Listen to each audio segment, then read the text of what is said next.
In this second episode, we'll be taking a look at the fascinating Great Orme, a great rocky outcrop that projects northward off the north coast of Wales.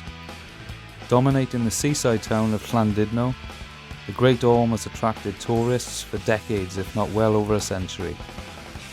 Known originally as Gogarth, this rocky outcrop on the North Wales coast boasts many ancient secrets, one being the Iron Age fortress of Llandudno, a defensive enclosure of old rocky ramparts that house people of great importance. Another major secret is the recently discovered gargantuan copper mines that saw vast quantities of this essential bronze ingredient hewn from the rock with pebbles, antlers and crude tools. The ongoing excavation of these ancient tunnels show the vastness of the mines and how tough life must have been for the miners way back then, working by candlelight hundreds of metres down, deep in the heart of the Great Orme. To think this place was exhausted and abandoned centuries before Rome should conjure up a much different image of ancient British life and achievements, and connection to Europe, the Med and Near East. Hopefully moving forward we can re-evaluate this idea of British barbarism and wandering Celtic tribesmen who just happened to possess an island of immense mineral wealth, traded with the known world, and possessed some of the finest metalworking skills in Europe. Yet somehow they are said to have lived in mud huts, painting themselves blue.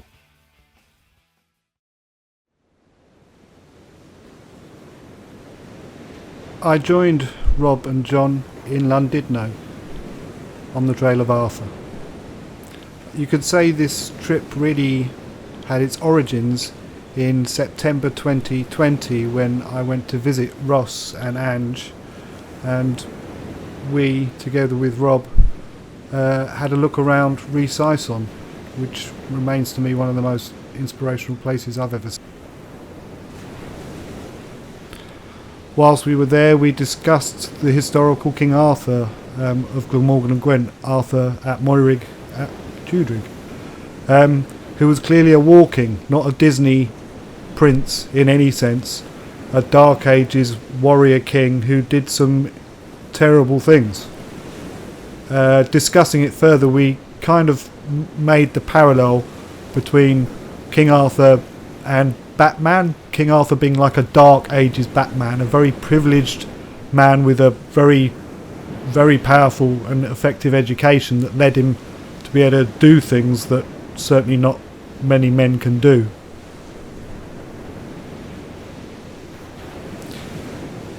Gogarth really represents an opportunity for weaving landscape into the story, bringing the amazing history of the area into our story, and as I say, landscape's going to play a big part in the story, and this is an opportunity to literally weave the landscape into Arthur's mind, his education.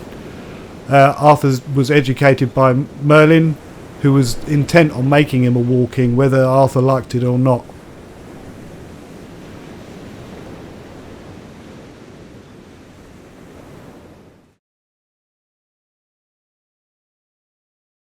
So the Great Orme itself is an enormous outcrop that now is a little bit like Swiss cheese, you could say. There have been small caves and exploratory digs all over the place, and at its most extensive, the biggest mine is that so far they've uncovered over 9 kilometres of tunnel.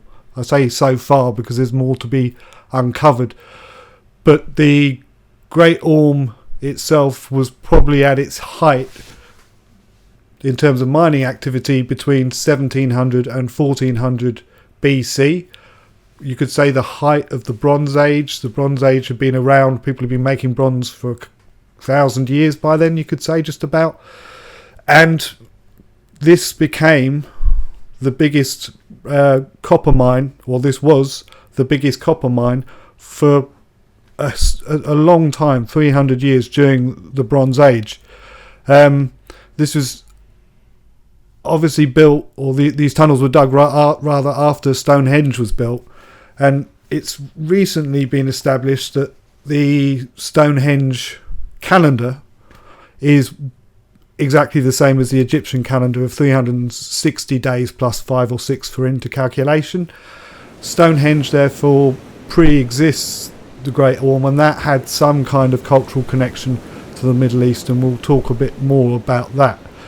Bronze, obviously in the Bronze Age, was very important, like you could say oil has been for the last century. And if that's the case, if bronze was like oil, then Gogarth was like Saudi Arabia. It was an enormous cache of this incredibly valuable and important material. Experts have estimated that 1,760 tons of copper were dug out of the Orme. That's metric tons, so that's 1.76 million kilograms of copper. That's an awful lot of copper. Some say it's enough for 10 million axe heads. Given that copper ore is about 0.8% copper to ore, so you have to dig out 100 kilos of ore to get, that'd be 800 grams of copper. To get 1,760 tons of copper out meant that roughly 220,000 tons of ore has been dug out of the Great Orme. Now, if you divide 220,000 tons by by 300, for the 300 years the mine was at its peak, you get 73 tons a year need to be extracted, which works out about 200 kilograms a day. So obviously sometimes there'd have probably been more taken out of the ground, sometimes less, but you're looking at an average of 200 kilograms a day, which is quite a lot when you consider the tools being used. Now, there are loads of unknowns with the Great Orme. Was it a local discovery, and was it owned, if you like, by the native, the original people in North Wales at that time? Quite often resource discovery leads to the area where the resources are found becoming kind of impoverished, or at least more unequal. For example, in West Africa, oil discovery there has meant that some people have got very, very rich, but the local people have actually suffered quite a lot, and there does seem to be reason to suppose that this huge deposit of copper may have benefited some people more than others. The Mould Cape being an example of possibly some people in the area being fantastically rich, whilst others were probably working as slaves in unbelievable conditions. Be that as it may, for about 200 years no other copper mines in Britain and very, very few other copper mines in Europe were being worked because the Great Orme was so important. It produced so much copper, it drove everyone else out of business, you could say. It was certainly a big operation. We know for a fact that Cornish tin was traded with the Near East. There was a discovery of tin dated to about 1300 BC that definitely came from Cornwall, being found off the coast of Israel. So I think it would be harder to explain why the Great Orme mine wasn't connected to international and probably Middle Eastern trade than if it was. There's probably more explaining to do to say that this huge mine produced all this copper and there wasn't any very serious interest in the trade of this stuff because it was the oil of the day. It was the difference between winning and losing in war, and serious people would have been seriously interested. So I'd say it was pretty clear that this was an international operation, probably using local labour as slaves, or certainly very, very poorly looked after. The one body that's been found that dates to the area on the Great Orme was that of an 18-year-old, or someone not older than 18, who was around in about 1700 BC. Their spine was malformed, had been misformed by the hardship, the work that they'd had to do underground, and it seems very likely that most of the people who work underground were children and not there voluntarily.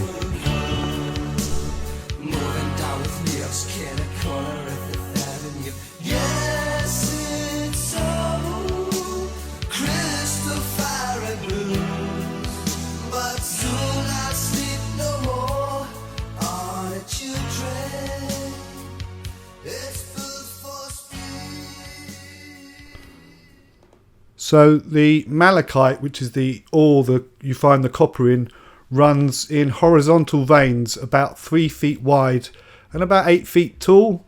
They run in parallel at a distance of about 3 feet, so there were lots of parallel tunnels in the Great Orme, with some interconnections at right angles.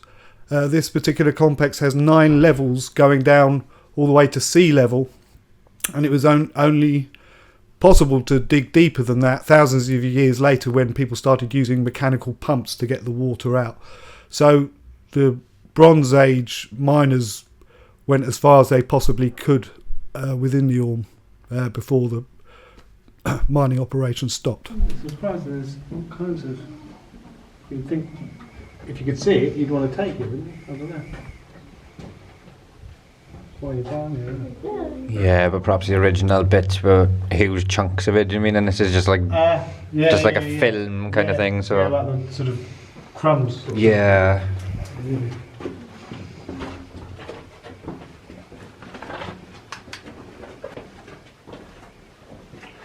That's brutal. I mean, imagine doing it with things like that. Yeah. Steps here, right? Cool.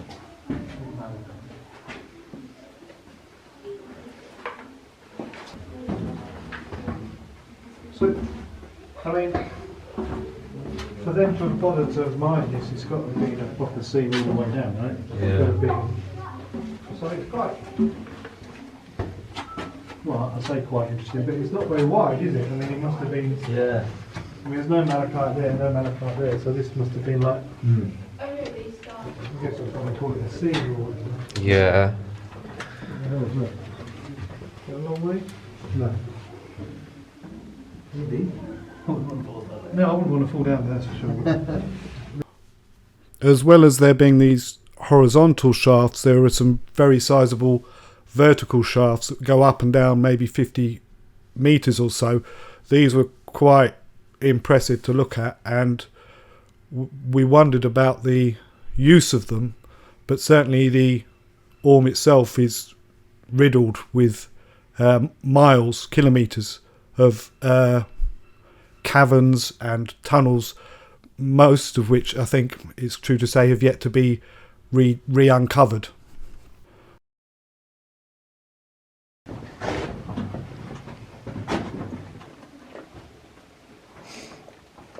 It's quite quartzy, isn't it? Yeah, so it's just thinking. Oh, another one up of us, look.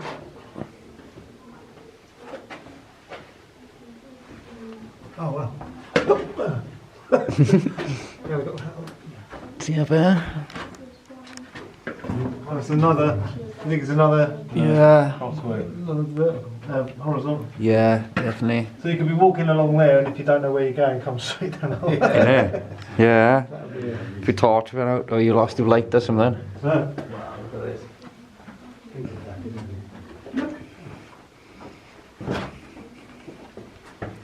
Wow. It's strangely sort of human shaped as well, isn't it? I mean, this is just where the copper was. You can sort of imagine getting lost in here. No, nothing's just having Alan.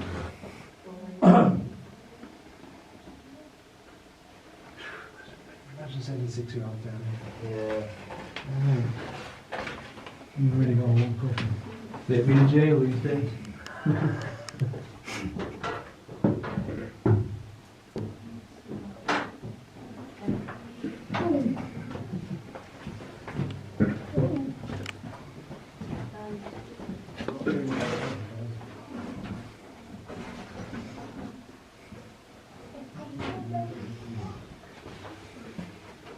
This is it, yeah, I mean there's bits, but I think you're probably right that all the green stuff's gone, do you know what I mean? Or the, you know, Yeah. You just left with traces of it, is it? yeah, you've got to figure they've taken all the sweet spot out. Yeah. This is like the, you know, Yeah. the jam the donut hole there. I know you mean, bud. There's nothing really behind. Oh, they haven't gone to all this trouble. Well, there's greens and blue. That's a really strong. Wow, is that black or is that blue? I see what you mean, yeah. It's all colours, isn't it? So it's like, all right, with that's far enough. Do you know what I mean? Yeah. I don't know if can these even be original? Someone's hacked at that, haven't they? See these? You just go, all right, that's enough. Yeah. You wonder what this bit was like. Was it like proper green? Probably. Early days. You see Just that? to be worth the effort of coming down here, it's got to be quite a lot of return on your.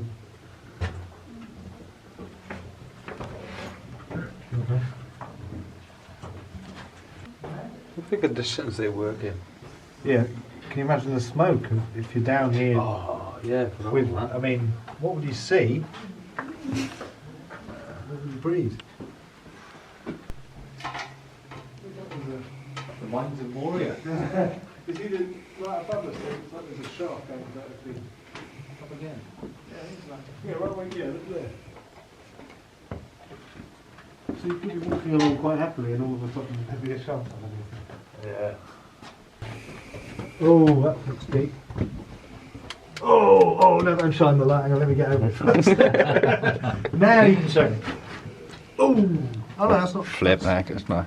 That's pretty deep, isn't it? Yeah. Saying 25 metres. Yeah, looks 25 metres below. That's a long way to fall.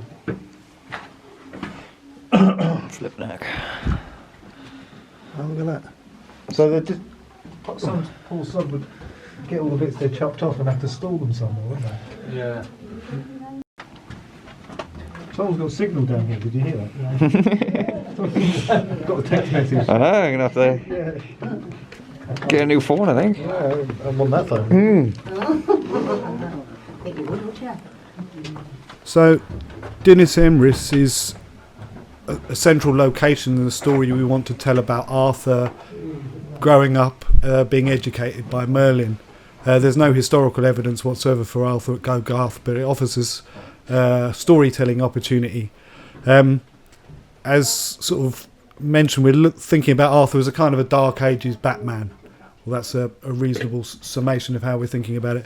So this is partly his origin story, his upbringing under Merlin, and the trials and tribulations of becoming a Walking. In our take on this, Merlin is definitely suffering with PTSD, someone who's seen an awful lot and has suffered an awful lot.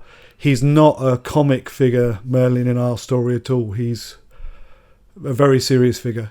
So you could say Merlin is Arthur's Ra's al Ghul, the guy that trained Batman, if you like. If you want to swap franchises for a second, you could say Gogarth is going to be like Arthur's Dagobah, where he learns a lot of lessons from his teacher, and not everything we learn in life is suitable for a Disney film, and some of the things that happen to Arthur in Gogarth are going to be suitably dark. So as part of his education, Merlin is going to use Gogarth to create a Theseus and Minotaur style situation. Arthur will spend nights down in Gogarth trying to survive and find his way out.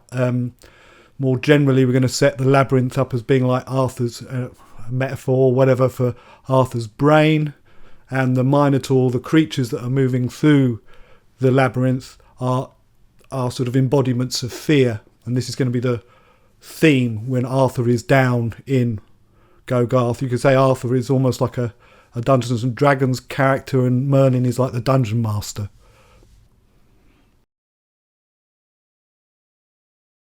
So there are extensive, huge man-made caverns in Gogarth. Apparently some of the biggest man-made spaces of that era were in Gogarth because they dug out such huge spaces. So, having dropped the Dungeons and Dragons reference, this is kind of the thinking behind this section of the story and why we want to include Gogarth, not only for its fantastic history, but because, of course, mainly because of the story opportunity it offers us as being a part of the way that Merlin chose to educate Arthur. You're saying when they got here you could touch the ceiling. I don't know how much there's stuff there to hold out of here. Yeah, that's crazy actually.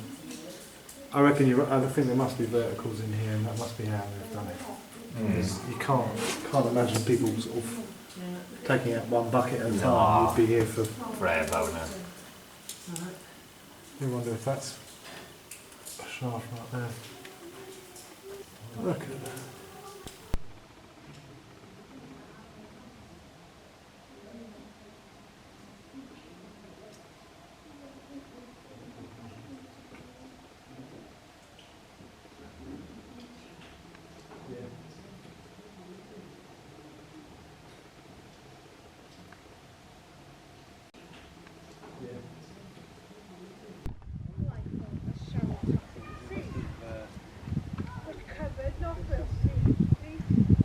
So you wonder how people like this were motivated, because do you think they were getting paid for, or like, why would you bother?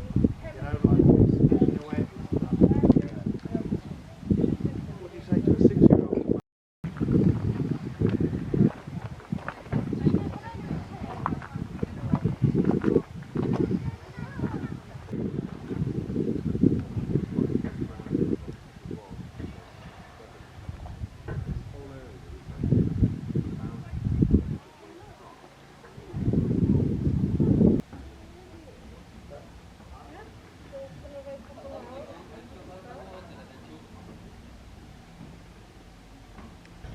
So if they started mining over 4,000 years ago, that would be over 2,000 years BC. Yeah. So that's before Blues and before Alpine. That's it, you know.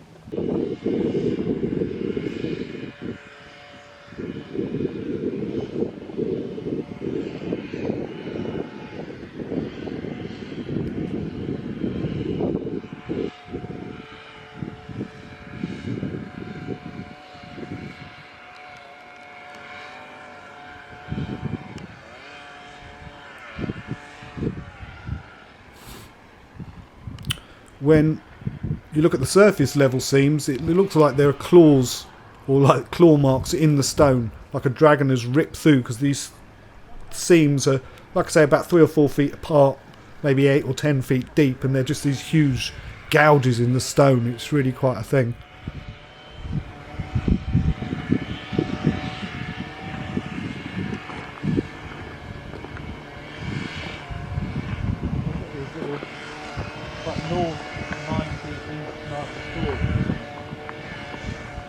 Aurelian the Great. Okay. And I was saying to John on the way up, said you've got Emrys Gwledig, which is Emrys, the emperor or leader. Yeah, the Can be immortal an emperor, leader, yeah. Like Magnus Maximus, it was Yeah. Maxim Gwledig as well. Yeah. And you also had this other guy called Amlog Gwledig. Is he Ambrosius Amlog? No. And it's around about the same time period, maybe a decade or two before. But it's definitely Vortigern's time. Right.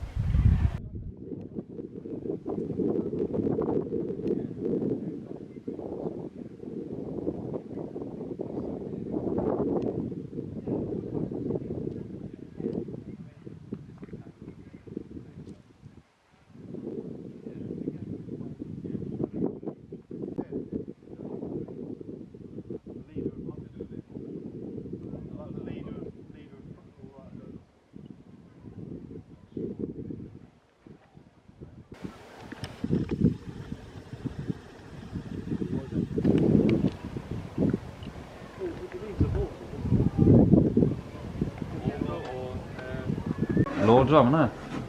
Look at the weight of that. Feel that. 2,500. A lot of the work was done by handheld stones. I think maybe dolomite. I don't know anything about. It'd have to be a very hard stone. So they used hard stones, and handheld ones were in the vast majority. But they did, which made a lot of sense to me, get bigger stones and put them in like a cradle and smash that stone against the wall. So they weren't just using muscle power, they were using some mechanical power, which would seem, as well as using fires, would seem to be a sensible way of trying to extract this malachite using, you know, antlers. You do anything you could to make the job more efficient, and apparently they did swing stones these large rounded stones, hard stones, swing them at the surface to help break the surface up. Now leaving the Great Orme Copper Mines Visitor Centre, we decided to head round the northern end of the Great Orme to check out some of the caves and trial levels that are dug into the cliffs on the northern side. So there's like a car park up in this northwest corner where you can just walk down the slope towards this northern edge, where there's a great view out towards Snowdon and the Isle of Anglesey.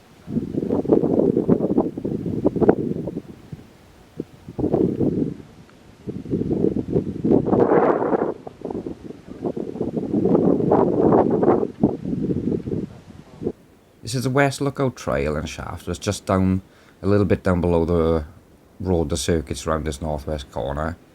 And as you approach this one, you have to be a bit careful, mind, because it does drop down quite a few foot, like, I mean, so just take care as you visit this site.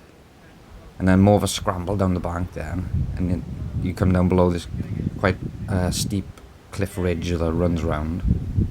And there's a couple of little caves and mines in this corner as well.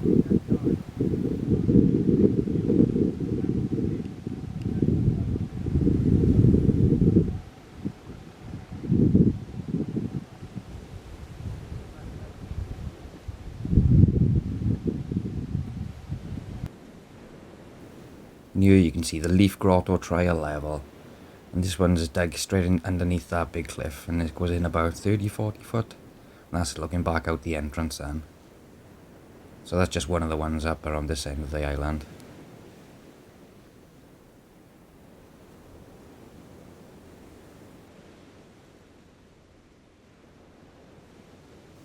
And these are some of the resident goats then of the Great Orme, which just wander the way around the island.